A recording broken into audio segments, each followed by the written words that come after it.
오늘 우리에게 주시는 말씀을 보겠습니다. 사무엘하 5장 1절에서 12절.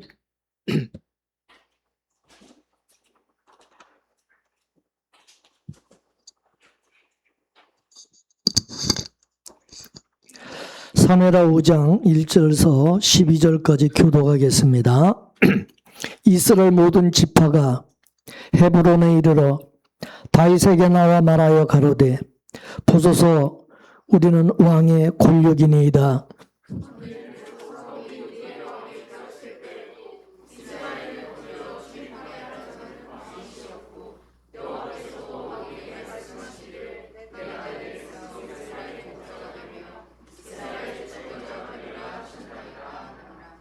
이에 이스라엘 모든 장로가 헤브론에 이르러 왕위에 나오매 다윗 왕이 헤브론에서 여호와 앞에서 저희와 언약을 세우매 저희가 다윗에게 기름을 부어 이스라엘 왕을 삼으니라.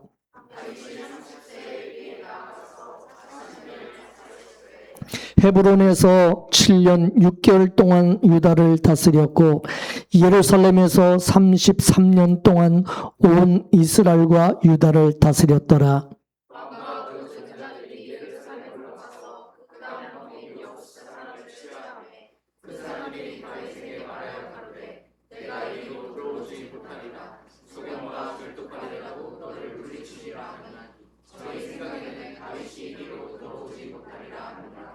다윗이 시온 산성을 빼앗았으니 이는 다윗성이더라.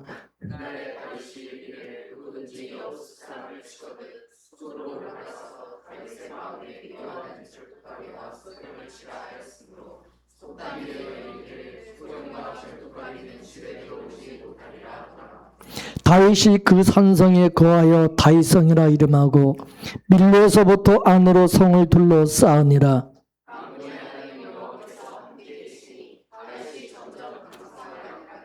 두로왕 히람이 다윗에게 사자들과 백향목과 목수와 석쇠를 보내매 저희가 다윗을 위하여 집을 지으니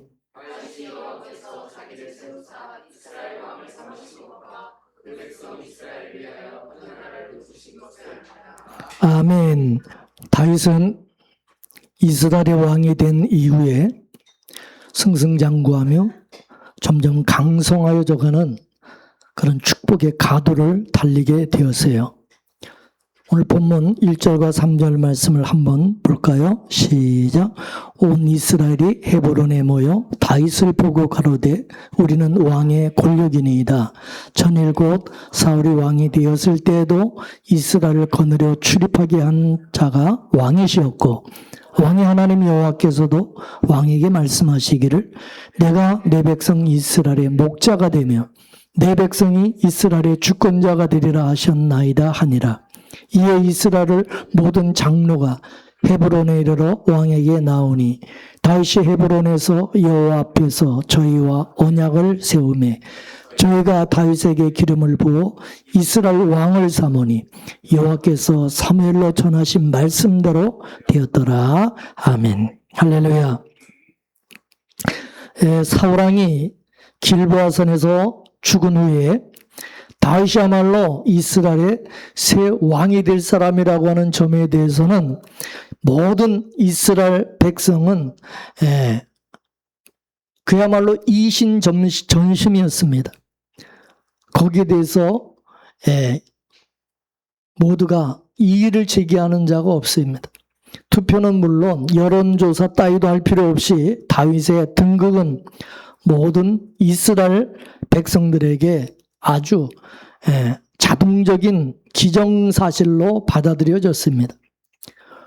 오늘 본문 1절에 보면은 우리는 왕의 권력이니이다 라는 말은 문자적으로 내 뼈와 내 살이라 그런 말입니다. 그동안 이스라엘은 블레셋 사람들과 그들의 다른 적들에 의해서 압제를 받았고 또 사울 가문의 완전한 실패와 그들의 지도자 사울왕의 죽음을 목격을 했습니다. 이제 이스라엘은 유능한 지도자 밑에서 연합의 필요성을 느꼈고 마침 다윗의 남은 아들 이스보셋이 죽은 이후에 온 이스라엘 집 12지파가 다윗에게 모여든 것입니다. 여기 우리는 왕의 권력이다, 그 말은 우리는 이제부터 사울 왕가를 따르지 않고 다윗 왕을 따르겠다고 하는 서약의 표시이기도 했습니다. 하나님께서 다윗을 자기들의 왕으로 택하셨다는 것을 인정하는 표현이라고 할 수 있습니다. 또한 다윗은 이스라엘 백성과 한 핏줄을 나는 사람이었습니다. 신명기 17장 15절 말씀에 보면 이스라엘 왕은 반드시 이방인이 아니라 이스라엘 백성 중에서 나와야 된다, 그렇게 말씀하고 있는데 다윗은 이 기본적인 조건에 부합되었던 사람이었습니다. 그리고 사울이 왕이 되었을 때에도 이스라엘을 거느려 출입한 자가 바로 다윗이었다고 말하고 있습니다. 사울은 실상 왕으로서 백성들을 위해서 마땅히 해야 될 일을 하지 못했던 그런 왕이었습니다. 이스라엘을 침략한 외적을 물리친다든가 가난한 백성들을 구제하는 일들은 당연히 왕으로서 사울왕이 해야 될 일임에도 실제적으로는 다윗이 이미 하고 있었습니다. 다윗은 사울에게 쫓기는 그런 처지에 있으면서도 이스라엘 백성을 위해서 헌신적으로 섬기는 일에는 오히려 앞장서고 있었고, 아들람 동굴을 찾아오는 환난당한 자들을 물리치지 않고 자기도 힘든데 그들을 품고 돌봐주었습니다. 바로 그런 면에서 볼 때 다윗은 이스라엘 백성들에게는 훨씬 전부터 이미 진짜 왕이나 다름이 없었습니다. 따라서 왕으로 추앙되기에 아무런 법적 결격 사유가 없고 또 백성들로부터 최고의 인기와 지지를 받고 있고 또 정적은 이미 다 사라지고 하나도 남아있지 않으니 이것만 해도 평화적 정권 교체의 조건들이 완전히 충족된 것이나 다름이 없었습니다. 하지만은 다윗이 왕이 된 데는 그런 정치적인 상황이나 현실적인 조건을 훨씬 초월하는 가장 기본적인 이유가 있었습니다. 그 이유가 뭐냐? 바로 2절 하반절에서 다윗의 대표자들이 다윗에게 상기시켜주고 있는 대로 왕의 하나님 여호와께서도 왕에게 말씀하시기를 내가 내 백성 이스라엘의 목자가 되며 내 백성 이스라엘의 주권자가 되리라 하셨나이다 하는 이 사실입니다. 다윗이 사울왕으로부터 도망 다니던 시절 내내 바로 다윗은 이 약속을 기억하고 있었겠지만은 이스라엘 백성들 역시 하나님께서 다윗에게 그런 약속의 말씀을 하셨다는 것을 전해 듣고 있었던 겁니다. 다윗은 취임식 준비위원회로부터 이런 말을 듣는 순간 감회가 무량했을 것이 틀림없습니다. 그가 사무엘 선지자로부터 기름 부음을 받던 날은 지금으로부터 무려 20몇 년 전의 일이었습니다. 그때는 아직 새파란 소년에 불과했었고 다윗은 베들레헴 시골 구석에 있던 자기 고향 집에서 자기 가족들만 보는 가운데 선지자 사무엘로부터 왕으로 기름 부음을 받으면서 장차 이스라엘의 왕이 될 것이라는 엄청난 말씀을 들었습니다. 그리고 그때로부터 지금까지 다윗의 인생은 오직 그 약속의 말씀 하나만 붙잡고 온갖 험난한 날들을 견디면서 왔습니다. 그 젊은 나이에 이미 자기 목숨이 풍전등화와 같은 위기에 빠지는 경험을 여러 차례 겪었습니다. 그는 정치꾼의 중상모략과 동료의 배반이라는 쓰라린 그 배신도 톡톡히 맛보았습니다. 물론 배고픔과 잠잘 곳 없이 헤매는 고생 정도는 그의 일상의 다반사일 뿐이었습니다. 다윗은 황금 같은 청년 시절을 그야말로 온갖 산전수전을 다 겪으면서 그렇게 지나왔습니다. 그 20여 년 동안에 다윗이 끝까지 희망을 포기하지 않을 수 있었던 유일한 이유는 뭐냐? 바로 하나님의 약속의 말씀이었습니다. 내가 내 백성 이스라엘의 목자가 되며 주권자가 되리라. 이 약속의 말씀이었습니다.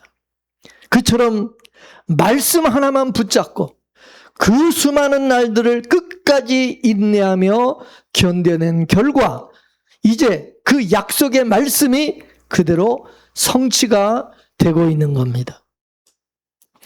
3절 말씀에 보면 이스라엘 장로들이 헤브론에 와서 다윗의 대관식을 거행하게 되었습니다. 여기서 다윗이 여호와 앞에서 저희와 언약을 세웠다. 이 말은 왕이 되는 다윗이나 또한 그의 신민이 되는 이스라엘 백성이 다 함께 하나님 앞에서 각자에게 주어진 본분과 의무를 다할 것을 서약했다. 그런 뜻입니다. 그리고 이 모든 과정을 두고 3절 끝에 결론적으로 말하기를 여호와께서 사무엘로 전하신 말씀대로 되었더라. 따라합시다. 말씀대로 되었더라. 하나님의 말씀은, 하나님의 약속은 결코 공수표로 끝나지 아니하고 그 말씀대로 되고야 만다는 것을 우리에게 보여주고 있는 겁니다. 성도의 인생이라고 하는 것은 뭡니까? 이처럼 하나님의 약속의 말씀을 자신의 삶 속에서 체험하는 것입니다. 하나님의 말씀을 입으로 선포하는 목사나 하나님의 말씀을 학문적으로 가르치는 신학교 교수들의 사명도 물론 중요합니다. 그렇지만 바로 자신이 실제 삶을 통해서 그 하나님의 말씀이 얼마나 신실한지 또 얼마나 정확한지 얼마나 은혜롭고 복스러운 것인가를 몸소 체험할 수 있어야 된다는 겁니다. 물론 불신자들이 보기에 축복은커녕 고난과 환난만 연속되는 것 같은 시기를 통과하면서도 오직 하나님의 약속의 말씀을 굳게 붙잡고 끝까지 인내함으로써 끝내 승리하고야만은 실로 자랑스럽고도 멋진 신앙의 모습을 보여줄 수 있는 그런 성도가 되어야 된다는 겁니다. 지금 내가 중병에 걸려 있어도 예수님께서 이 병은 죽을 병이 아니라 하나님의 영광을 위한 것이요 하나님의 아들로 이를 인하여 영광을 얻게 하려 함이라. 이 약속의 말씀을 굳게 붙잡음으로써 병 때문에 낙심하거나 원망하는 시험에 빠지지 않고 끝내 모든 것을 합력하여 선을 이루어 주시고 이 병을 인하여 하나님께서 반드시 영광을 얻게 하실 것이라는 그 믿음으로 이겨내야 된다 그 말이야. 믿습니까? 그리고 그 축복을 실제로 누려야 된다는 거예요. 예?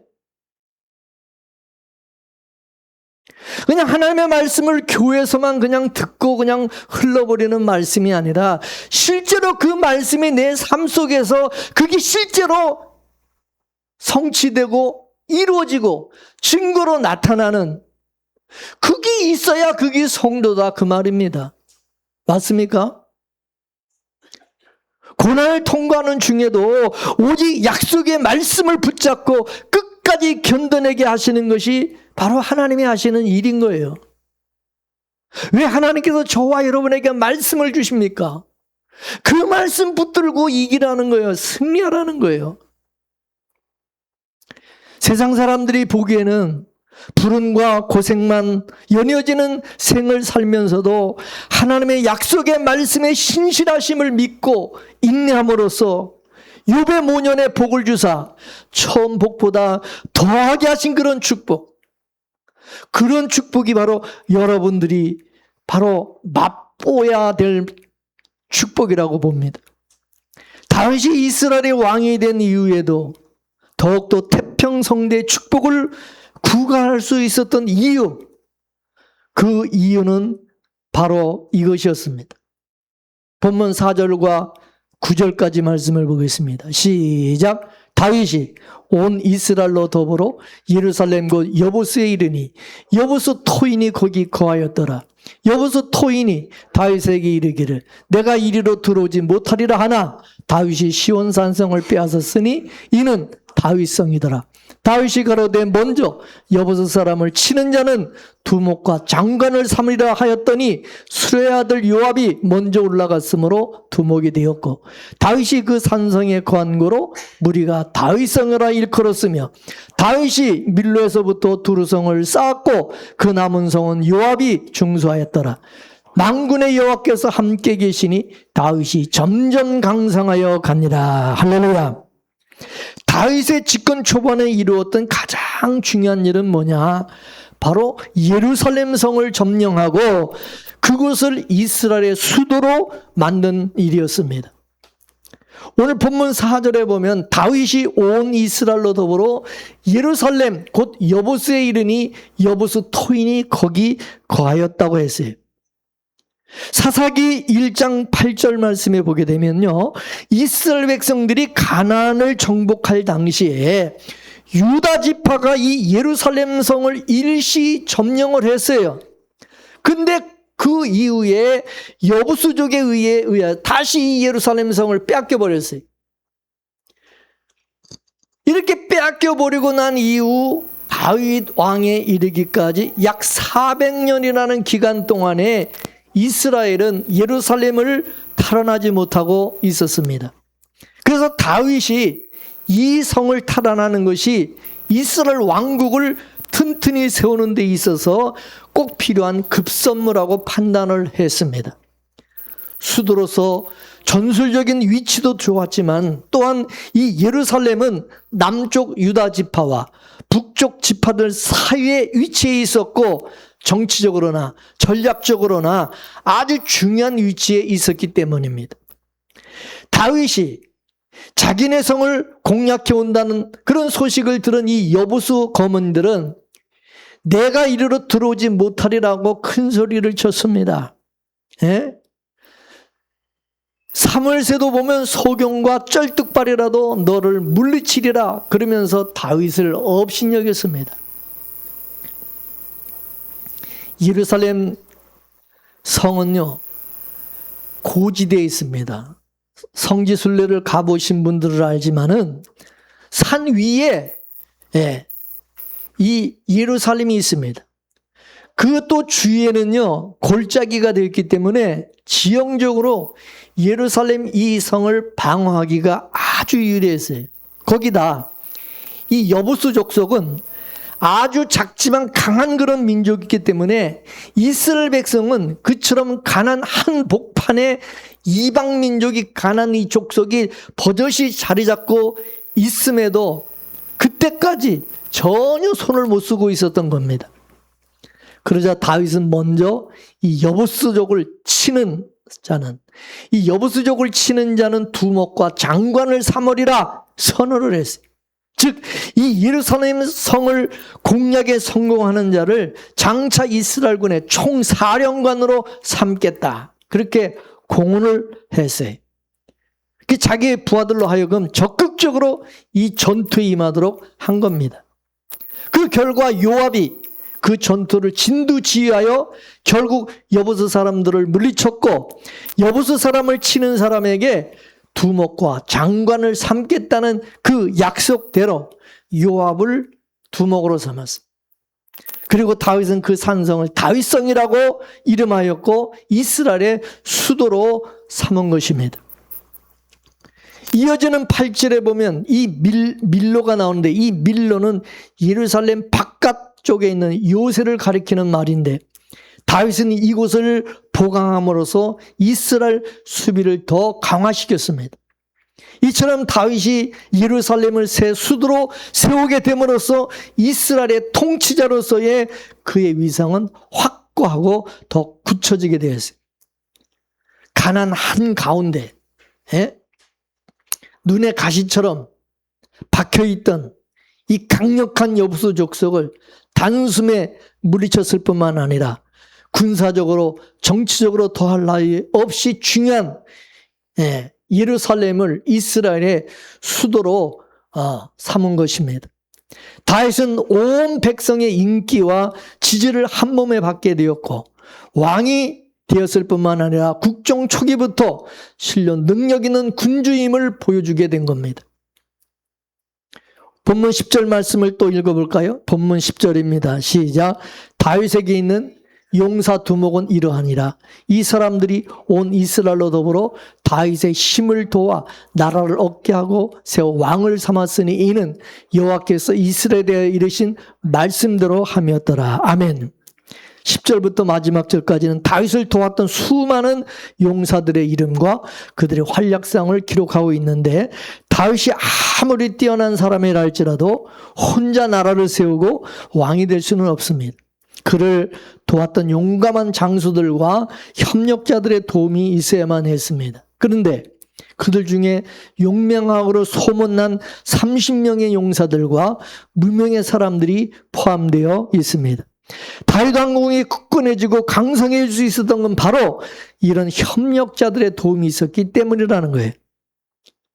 여러분, 모세 곁에는 누가 있었습니까? 아론과 훌과 요수아가 같은 그런 협력자가 있었습니다. 다니엘 곁에는 사드락과 메삭과 아벳노고와 같은 믿음의 친구들이 있었습니다. 사도 바울에게는 바나바와 누가와 같은 그런 협력자들이 있었습니다. 18세기 영국 대부흥을 일으켰던 조지 히필드 목사님이 설교를 하고 있을 때에 그의 숙소 뒷방에 한 나이 많은 지체장애인이 있었습니다. 그 노인은 늘 히필드 목사님과 함께 순회 집회를 다니면서 그 목사님을 위해서 계속 기도하는 일을 했다고 합니다.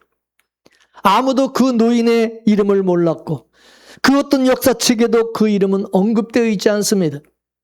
그러나 조지 히필드 목사님이 그렇게 능력 있는 사역을 할 수 있었던 것은 그 무명의 기도 협력자의 도움이 있었기 때문입니다. 그런데 이 모든 일을 두고 9절을 말씀해 보면은 만군의 여호와께서 함께 계시니 다윗이 점점 강성하여 가니라. 할렐루야. 물론 사람들이 함께하고 협력하는 것 중요합니다. 그러나 가장 중요한 게 뭐예요? 하나님이 함께하는 거예요.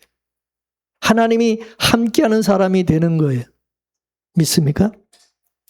다윗은 여보스 족속을 무찌르고 예루살렘 성을 탈환하고 다윗성을 증건하고 나라의 기반을 다져가는 그 일련의 성과를 통하여 자신의 능력을 과시하는 그런 왕이 아니라 오직 하나님께서 살아계셔서 그와 함께 계심을 온 백성에게 보여주었습니다. 즉 모든 일이 일사천리로 잘 풀려나가고 있을 때에도 다윗은 그 모든 것이 오직 하나님께서 자신과 함께 해주심으로써 이루어진 일이라는 사실을 한시도 잊지 않았다는 사실입니다. 그리고 다윗은 이미 사람들이 하나님이 함께하는 사람이라고 말할 만큼 인정받는 사람이었어요. 하나님이 함께한다는 것처럼 여러분 복된 일이 여러분 세상에 어디 있습니까?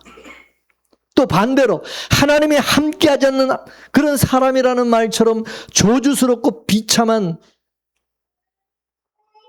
그런 사람이 또 어디 있겠습니까?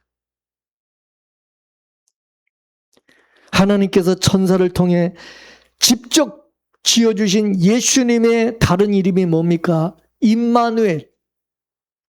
임마누엘의 뜻이 뭡니까? 하나님이 우리와 함께 계신다. 예수님은 뭐요? 우리와 항상 함께 하시는 분이라는 것입니다. 믿습니까? 내 곁에 아무도 없다 할지라도 주님은 나를 버리시지 아니하고 끝까지 나와 함께 하시는 임마누엘의 주님인 것을 여러분 믿으십니까? 마태복음 1장 23절 말씀은 이사야 선지의 그 말씀을 인용한 구절인데 이것은 메시아에 관한 예언의 말씀으로서 예수님에게서 성취되었음을 증거하고 있습니다. 마태복음 1장 23절 말씀 다 같이 읽어보겠습니다. 시작. 보라, 처녀가 잉태하여 아들을 낳을 것이요 그 이름을 임마누엘이라 하리라 하였으니 이를 번역한 즉 하나님이 우리와 함께 계시다 함이라. 아멘. 여러분, 자녀들에게 아버지가 함께하는 것보다 더 힘이 되고 위로가 되는 것이 없는 것처럼 하나님의 자녀들에게 있어서 하나님 아버지가 나와 함께 계신다. 하나님 아버지가 항상 나와 함께 계신다는, 여러분, 그거보다 더 큰 축복은 없는 거 아닙니까? 그러니까 임마누엘의 이 축복보다 더 좋은 복은 없는 것입니다. 여러분, 이 복을 받으셨습니까? 여러분, 주님이 나와 함께 하신다는 것, 그 사람은 여러분 이미 복을 받은 사람이라는 거예요. 예수님이 마태복음 28장 20절에 뭐라 그랬어요? 볼지어다 내가 세상 끝날까지 너희와 항상 함께 있으리라. 아멘이십니까? 예수님께서 제자들에게 말씀하셨지만 이거는 뭡니까? 자기 백성들에게, 자기 사람들에게 하시는 약속의 말씀이에요. 여러분이 주님의 자녀라면, 여러분이 주님의 사람이라면 이 약속은 여러분에게도 뭐예요? 그대로 적용되는 말씀이에요. 원래 우리 인간은 하나님의 형상대로 창조되었지만 하나님과 교제할 수 없는, 하나님과 함께할 수 없는 그런 존재가 되고 말았어요.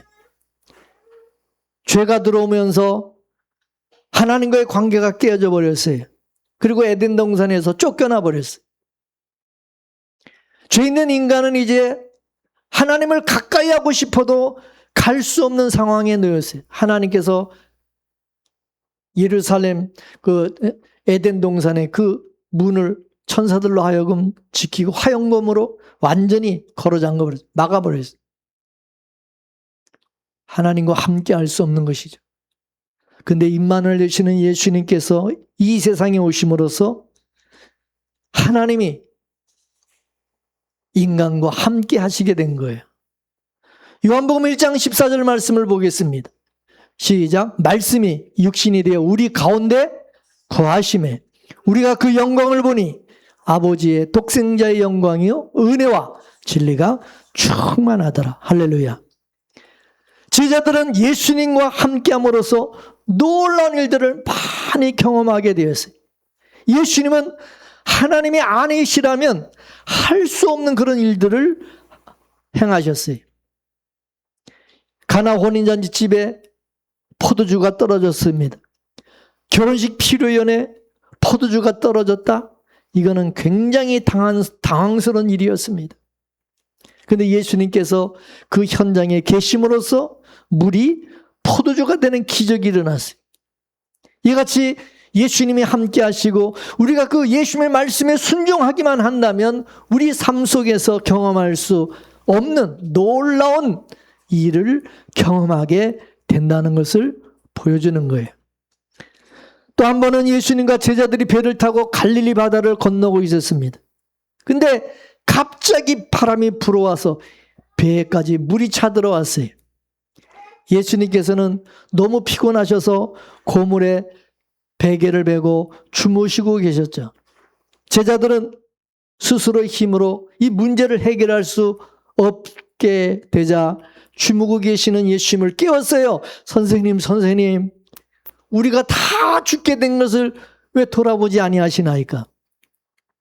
그자 예수님께서 일어나셔서 바람을 꾸짖으시고 바다들어 잠잠하라, 고요하라 말씀하실 때 어떻게 되세요?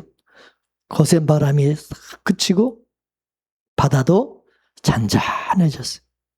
여러분, 만약 거기 예수님이 함께 하시지 않았다면 큰 일을 당했을 것이고, 예수님이 함께 하시고 제자들이 예수님께 도움을 청했기 때문에 그 위험에서 구원받을 수가 있었던 겁니다. 따라서 예수님이 우리와 함께 하신다는 사실, 예수님이 나와 함께 하신다는 사실을 정말 믿는다면 우리가 인생을 살아가면서 만나는 폭풍이나 파도와 어떤 위험한 일로 인하여서 크게 당황하지 않게 될 것이라는 거죠. 우리와 함께, 나와 함께 하시는 주님을 찾는다면 주님께서 그 환난의 바람도 그치게 하시고 풍파도 잠잠케 하실 것을 믿어야 되는 것입니다. 믿습니까? 여러분이 지금 사방으로 우겨쌈을 당하고 답답한 일을 당하고 꼬꾸라짐을 당하는 그런 상황에 있다 할지라도 예수님이 나와 함께 계시면 그 누구도 나를 넘어뜨릴 수가 없어요. 해할 수가 없어요. 죽일 수가 없다는 사실. 이 사실을 믿으세요?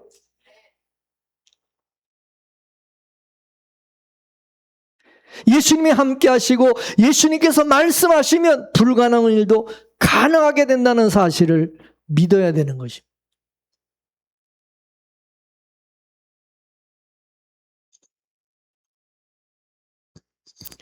주님은 우리가 할 수 없는 그런 일을 할 수 있음을 증거하고 있어요.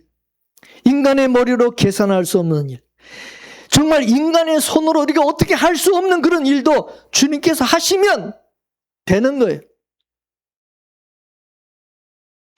문제는 뭐냐? 우리가 주님을 신뢰하느냐 안 하느냐. 우리 모든 것을 다 주님에게 맡기는 거예요. 주님 앞에 기도하는 것입니다. 내가 가진 것이 우병이와 같이 적은 것이라 할지라도 그것이 주님의 손에 들려지면 5천 명을 먹이고도 남게 되는 역사가 있게 된다는 거예요. 문제는 뭐냐? 정말 주님이 나와 함께 하심을 믿느냐? 정말로 주님을 의지하느냐?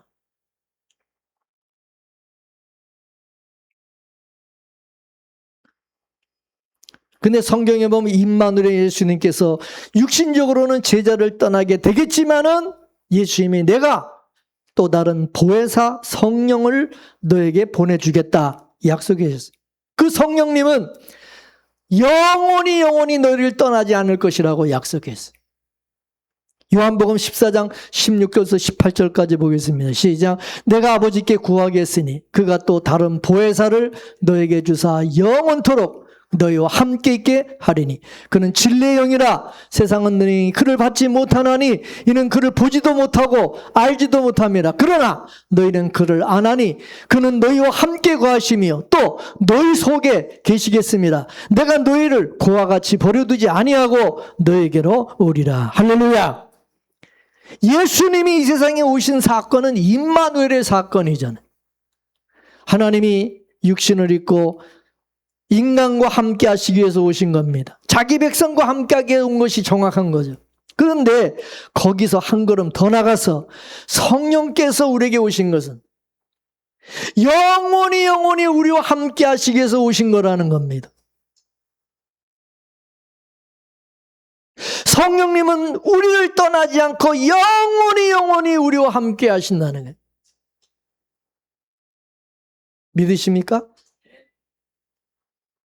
예수님은 그를 따르는 제자들과 함께 하시겠다고 약속하셨는데 특히 복음 전하는 사명을 감당할 때 세상 끝날까지 항상 함께 하시겠다고 약속하셨어요. 우리가 사도행전을 보게 되면 주님께서 이 약속을 얼마나 신실하게 지키고 계신지를 알 수 있어요. 복음을 전하다가 체포당하고 감옥에 갇혔을 때도 함께 하셨어요. 감옥 안에서 평안을 누리게도 하시고 천사를 통해서 밖으로 나오게도 하여 주셨어요. 사도 바울은 고린도에서 전도하다가 핍박을 받자 두려워했어요. 근데 그 밤에 예수님이 나타나셔서 말씀하시기를 사도행전 18장 9절에서 10절까지 보겠습니다. 시작. 밤에 주께서 환상 가운데 바울에게 말씀하시되 두려워 말며 침묵하지 말고 말하라. 내가 너와 함께 있음에 어떤 사람도 너를 대적하여 해롭게 할 자가 없을 것이니 이는 이 성중에 내 백성이 많음이라. 할렐루야. 또 사도행전 27장에서 사도 바울이 알렉산드리아 호를 타고 로마로 가다가 크레타 섬 그 근처에서 유라굴로라는 엄청난 폭풍을 만나서 완전히 배가 파선당하게 될 때 19일 동안 햇빛도 보지 못하고 그 지중해 한가운데서 표류할 때 그때도 하나님이 말씀하셨습니다. 사도행전 27장 24절을 또 보겠어요. 시작. 바울아 두려워 말라. 내가 가이사 앞에 서야 하겠고 또 하나님께서 너와 함께 행선하는 자를 다 내게 주셨다 하였으니.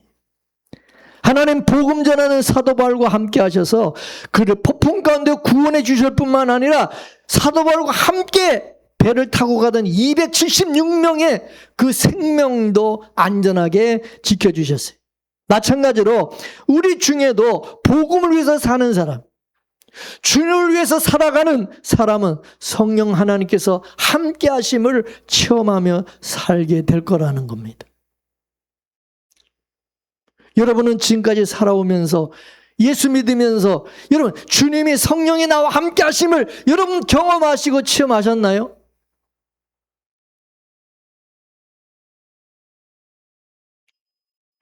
예수님은 우리를 죄인을 구원하기 위해서 오셨을 뿐만 아니라 우리와 함께하기 위해서 오신 거예요. 우리 안에 거하기 위해서 오신 거예요. 우리와 함께 살기 위해서 오신 거예요. 우리는 성령과 함께 살아가는 사람이요.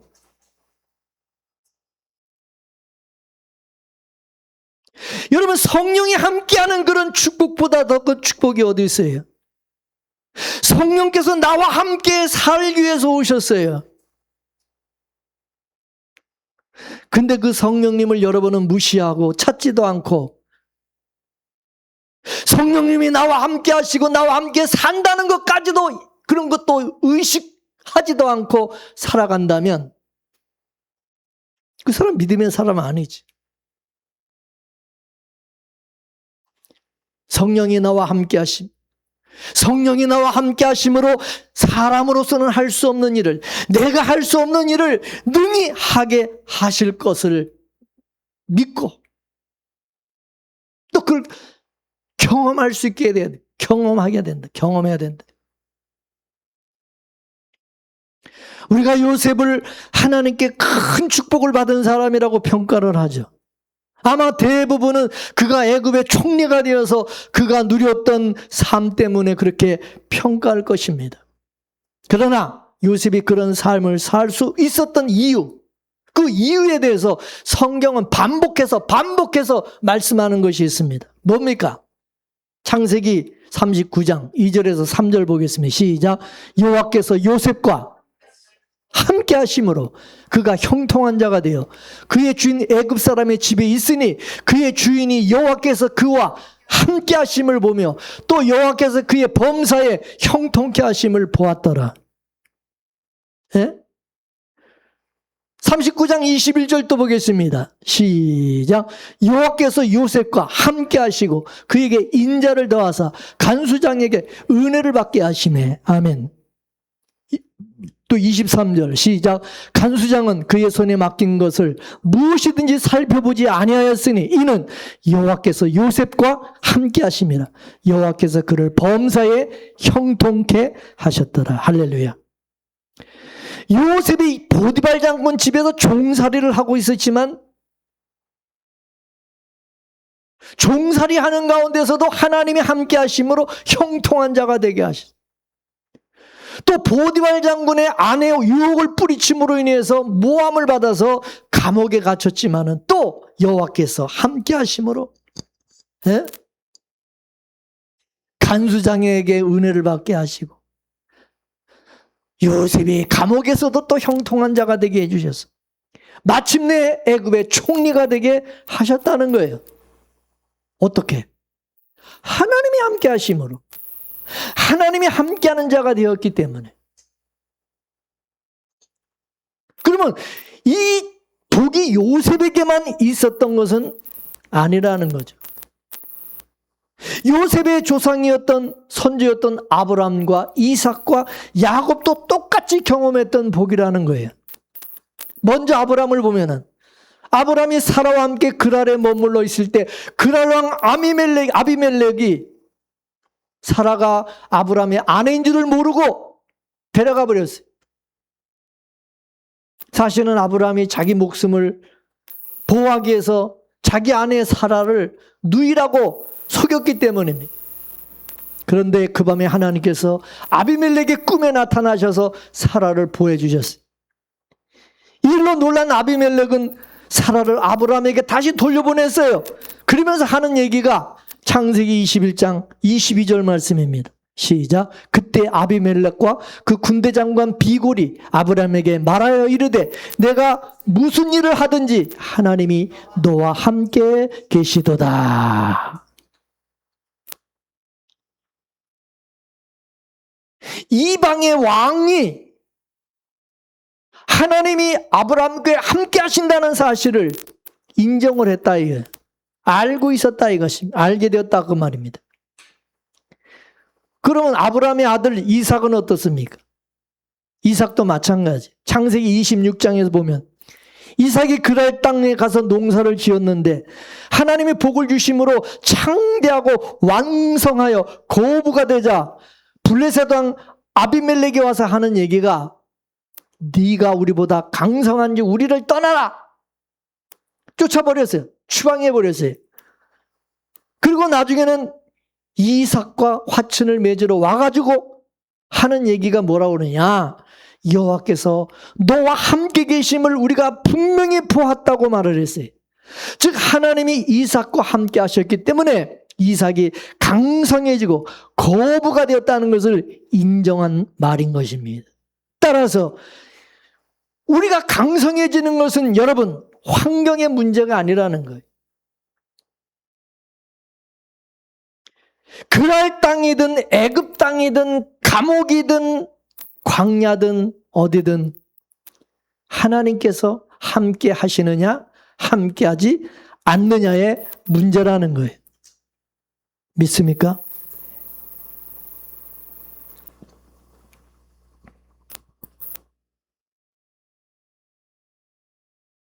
여러분 찬송가 중에 초막이나 궁궐이나 내 주에서 모신 곳이 그 어디나 모여 하나님의 나라. 주님이 성령님이 나와 함께 한다면 거기가 어디는 거기는 하나님의 나라.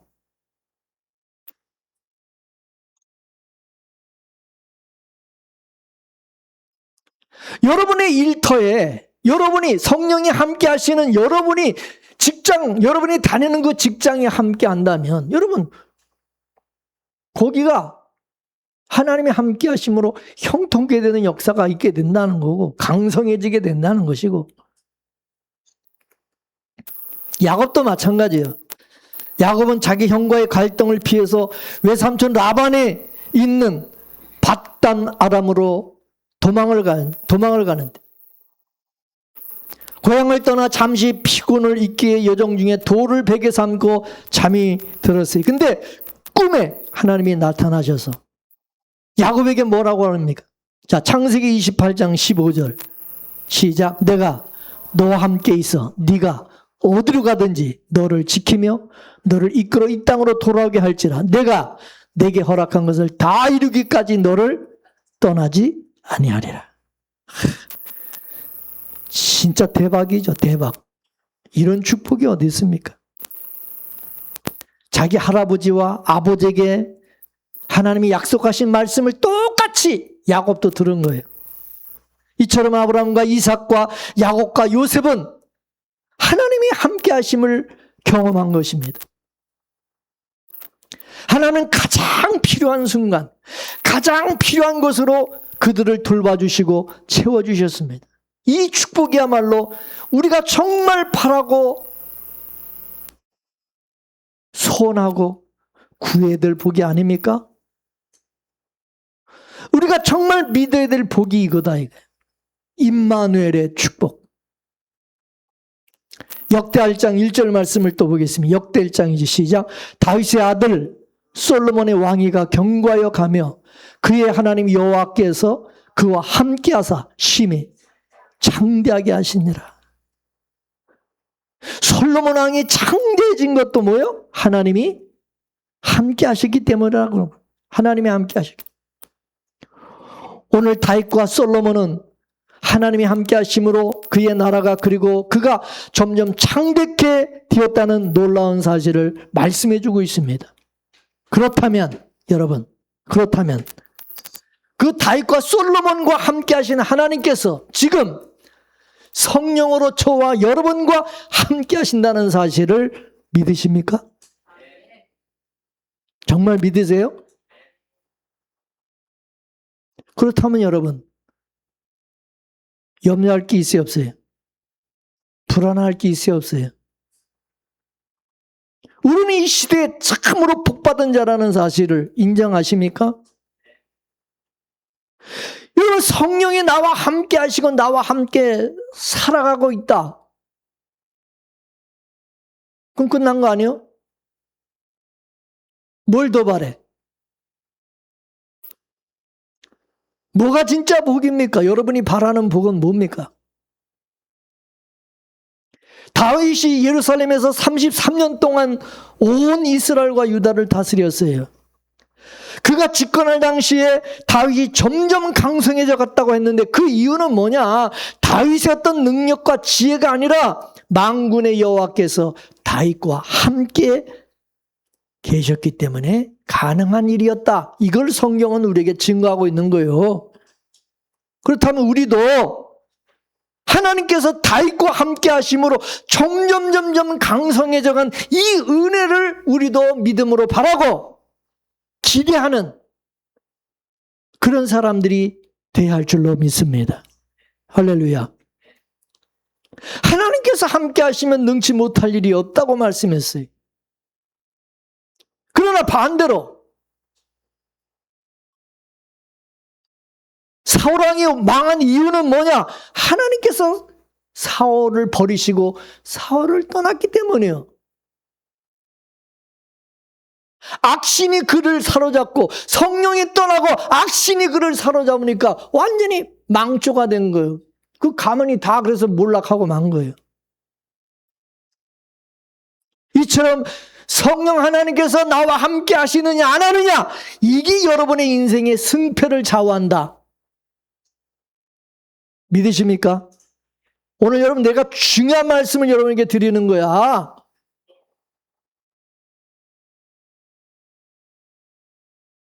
똑바로 들으세요. 여러분의 인생이 성공적인 인생이냐, 저주받은 인생이냐는 성령께서 여러분과 함께 하느냐 안 하느냐에 달려있다. 인정하십니까? 사랑하는 성도 여러분, 여러분의 가정과 일터 그리고 저와 여러분들이 섬기고 있는 우리 교회가 점점 강성해지기를 원하십니까? 더 나아가서 이 민족이 강성해지기를 원하십니까? 하나님께서 함께 하시면 되는 거예요. 하나님이 함께하면 우리나라 만세가 되는 것이고, 하나님이 함께 하시면 우리 교회와 여러분의 가정이 점점 강성해지게 될 것이라는 것입니다. 이같이 하나님께서 함께하는 사람은 내가 아니라 하나님께서 이루신다는 것을 아는 사람이에요. 다윗이 알았던 것은 자기가 하나님의 뜻을 이루는 것이 아니라 그 뜻을 이루시는 분은 하나님 자신이며 하나님께서 그 뜻을 이루기 위해서 일하실 것이라는 것, 그거를 믿었다는 거죠. 따라서 하나님이 함께하는 사람이라는 것은 하나님의 뜻을 이루는 주체가 내가 아니라 하나님이라는 사실을 아는 거예요. 그리고 그분의 주권적인 능력을 알고 신뢰하는 사람인 것입니다. 이런 사람은 지나치게 머리를 굴리고 지나치게 나대지도 않고 또 초조해하지도 불안해하지도 염려하지도 않는다는 거예요.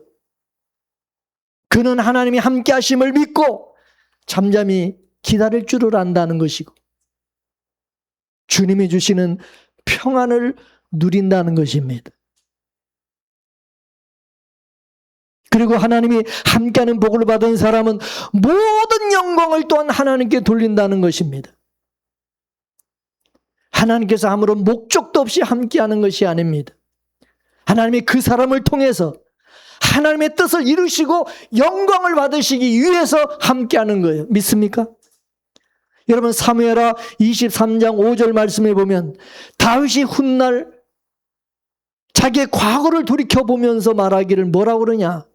하나님이 나로 더불어 함께 하심으로써 나로 하여금 만사에 구비하고 견고하게 해주셨다. 그렇게 고백하고 있어요.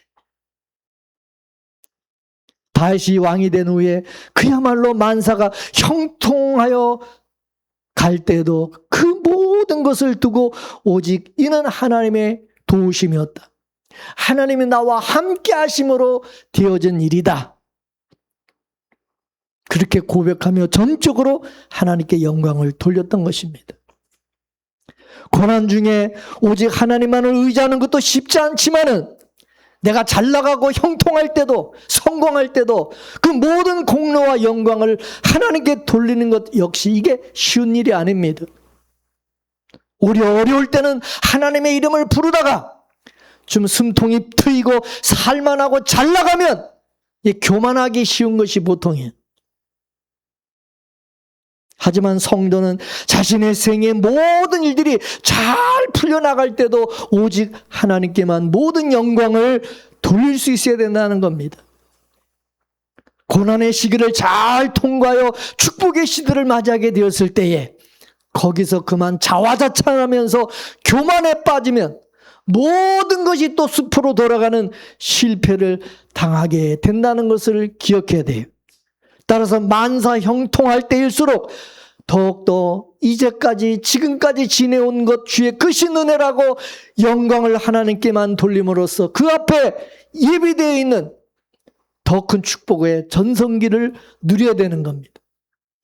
여러분 다윗이 이처럼 자신의 삶을 통해서 백마대의 응변보다 훨씬 더 강력하게 하나님의 말씀과 하나님의 살아계심을 증거했어요. 그는 어려울 때도 하나님의 약속의 말씀을 굳게 믿고 붙들었고 인내함으로써 그 말씀대로 이스라엘의 왕이 되었어요. 그는 자신의 인생에서 처음으로 탄탄대로가 활짝 열리게 되었을 때도 절대 교만하지 않았고 오직 모든 영광을 하나님께 돌림으로써 이스라엘 역사상 최고의 위대한 성군으로서 전성기를 누릴 수가 있었습니다.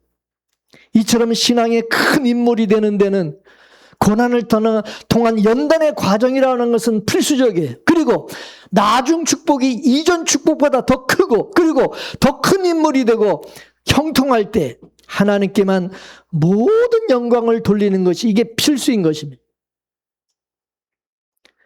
하나님께서 형통할 때를 열어주시기 시작할 때 자칫 방심하거나 교만에 빠지면 그야말로 공동탑이 그냥 순식간에 무너져 버리고 마는 것입니다. 따라서 하나님의 은혜와 축복을 깨달을수록 하나님께 더 많이 감사드리고 더 영광을 돌릴 줄 알아야 되는 거예요. 오늘날 많은 성도들이 다 하나님의 영광을 위해서 산다. 말로는 또 그렇게 말하고 있어요. 예수를 안 믿으면 몰라도 예수를 믿는 사람이라면 기본적으로 하나님의 영광을 위해서 살고자 하는 그런 자세가 있어요. 그러나 많은 경우에 보면은 하나님의 영광을 위해서도 살고 내 영광을 위해서도 살고 하나님의 뜻을 행하려고 하기도 하고 또 내 뜻을 행하려고 하기도 한다 이거예요. 그러나 내가 전심으로 하나님의 영광 하나만을 구하면서 그렇게 바보처럼 살다 보면은 내 영광은 하나님께서 반드시 더해 주실 것이라는 것입니다. 그리고 내 인생은 후회 없는 인생이 되게 하신다는 겁니다. 하나님께서 우리를 축복해 주시고 함께 해 주시는 것은 하나님께서 영광을 받으시기 위함인 것입니다. 자, 고린도전서 4장 15절 말씀 보겠습니다. 시작. 모든 것을 너희를 위하여 하는 것은 왜? 은혜 받은 사람의 감사함으로 말미암아 더하여 넘쳐서 하나님께 영광을 돌리게 하려 하십니다.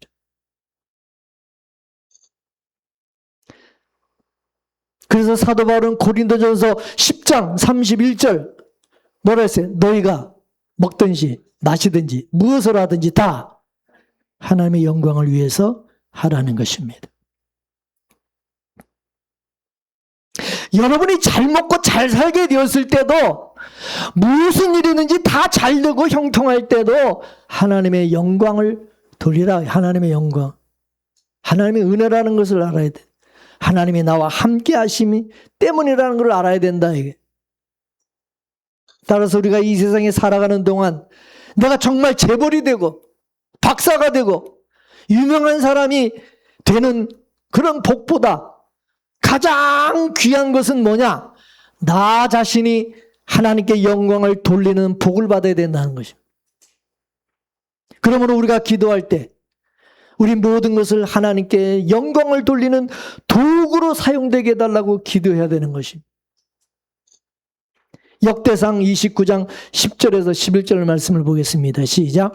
다윗이 온 회중 앞에서 여호와를 송축하여 가로되 우리 조상 이스라엘 하나님 여호와여 주는 영원히 송축을 받으시옵소서. 여호와여 광대하심과 권능과 영광과 이김과 위엄이 다 주께 속하여 싸우니 천지에 있는 것이 다 주의 것이로소이다. 주는 높으사 만유의 머리심이니이다. 아멘. 또 13절 14절 보겠습니다. 시작. 우리 하나님이여 이제 우리가 주께 감사하며 주의 영화로운 이름을 찬양하나이다. 나와 나의 백성이 무엇이간데 이처럼 즐거운 마음으로 드릴 힘이 있었나이까. 모든 것이 주께로 말미암았사오니 우리가 주의 손에서 받은 것으로 주께 드렸을 뿐이니이다. 하나님 앞에 성전을 건축할 헌금을 하나님 앞에 드리면서도 이 많은 하나님 앞에 헌금을 드릴 수 있는 건축 헌금을 드릴 수 있는 이것도 뭡니까? 하나님께서 나에게 주셨기 때문에 드리는 거라는 거예요. 모든 영광은 하나님이 받아 찬양을 하나님 앞에 올려 드리는 거예요. 다윗은 평생에 하나님이 함께 하시고 축복해 주신 그 이유를 우리는 오늘 본문에서 알게 됩니다. 다윗은요, 하나님이 함께 하시는 복을 받았고, 그리고 또 그 다윗은 그 은혜와 복을 받았고 누리면서 모든 영광과 찬양을 하나님 앞에 올려드렸다. 사도 바울 역시 하나님께 영광을 돌리며 살았습니다. 고린도전서 15장 10절 말씀, 다 아는 말씀이죠. 시작. 나의 나 된 것은 하나님의 은혜로 된 것이니 내게 주신 그 은혜가 헛되지 아니하여 내가 모든 사도보다 더 많이 수고하였으나 내가 아니요 오직 나와 함께 하신 하나님의 은혜로다. 사도 바울이 자신을 통해서 주의 일을 간증하며 이렇게 내가 많은 일을 할 수 있었던 것은 뭐요? 나와 함께 하신 하나님의 은혜라고 고백하면서 하나님께 영광을 올려드리는 것이죠. 이와 같이 우리 모두 하나님의 약속의 말씀을 믿고 성령 하나님이 함께하는 복을 받은 사람으로서 점점 강성해지는 복을 받아 온전히 하나님께 영광을 올려드리며 우리 본문에 충실할 수 있는 저와 여러분 되기를 주의 이름으로 축원합니다. 축원합니다. 이 말씀 생각하면서 우리 다 같이 내가 어둠 속에서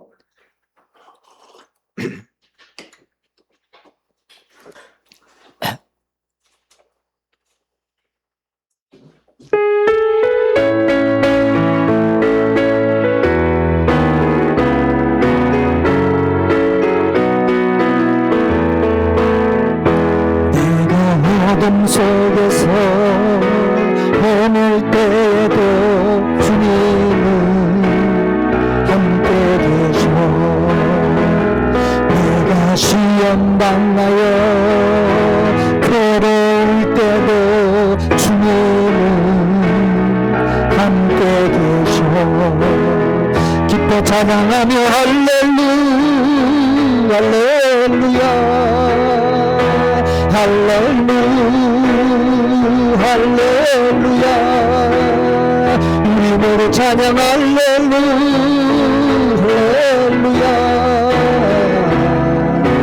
주님 나와 함께 계시네.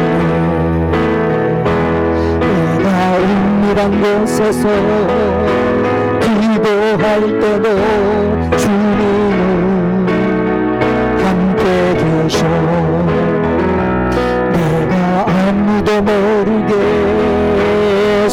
왕이랄 때도 주님은 함께 계셔. 기뻐 찬양하며 할렐루야 할렐루야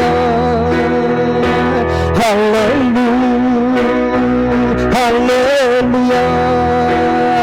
우리 모두 찬양 할렐루야 할렐루야. 주님 나와 함께 계시네. 힘이 없고 연약한 사람들에게 주님은 함께 계셔. 세상 모든 형제와 자매들에게 주님은 함께 계셔. 기뻐 찬양하며 할렐루야 할렐루야 할렐루야 할렐루야. 우리 모두 함께 할렐루야 할렐루야. 주님 나와 함께 계시네.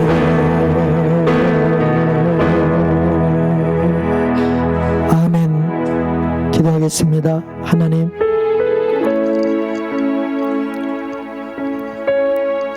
다윗은 하나님의 함께 하심을 믿었고 하나님께서 자신에게 약속하신 그 말씀을 붙들고 그 힘들고 어려운 그 고난의 때를 견디고 인내하며 이겨왔게, 그리고 하나님의 약속대로 이스라엘의 왕이 되어 그가 하는 범사에 하나님의 은혜와 복을 주셔서 점점 강성해져가는 형통케 하는 은혜와 복을 허락하여 주셨고, 그 은혜와 복을 받았을 때 그 모든 것은 나와 함께 하신 하나님의 은혜라는 것을, 하나님이 하신 일이라는 것을 고백하며 모든 영광을 하나님께 올려드렸던 것을 봅니다. 하나님께서 죄 있는 우리 가운데 성령으로 함께 하셔서 지금까지 우리와 함께 거하며 내 마음속에 내 삶 속에 임재 계심을 믿습니다.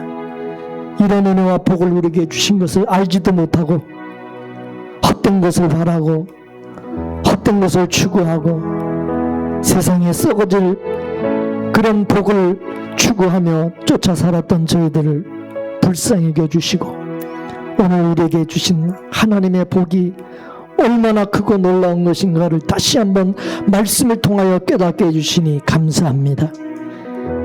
하나님이 우리에게 약속하신 말씀, 그 언약의 말씀을 듣게 하시고 믿게 하여 주시고, 또 약속대로 성령 하나님 우리 가운데 오셔서 영원히 우리를 떠나지 아니하시고 우리와 함께 하심을 믿고, 또한 하나님 아버지 경험하게 하시는 놀라운 은혜와 복을 우리 모든 성도들이 다 받아 누리게 하여 주시고, 그리고 절대로 교만하지 않고 항상 모든 영광을 하나님 앞에 올려드리며 살아가는 주의 성도들 다 되게 하여 주옵소서. 모든 것 주께 감사하며 예수님의 이름으로 기도 올려옵나이다. 아멘.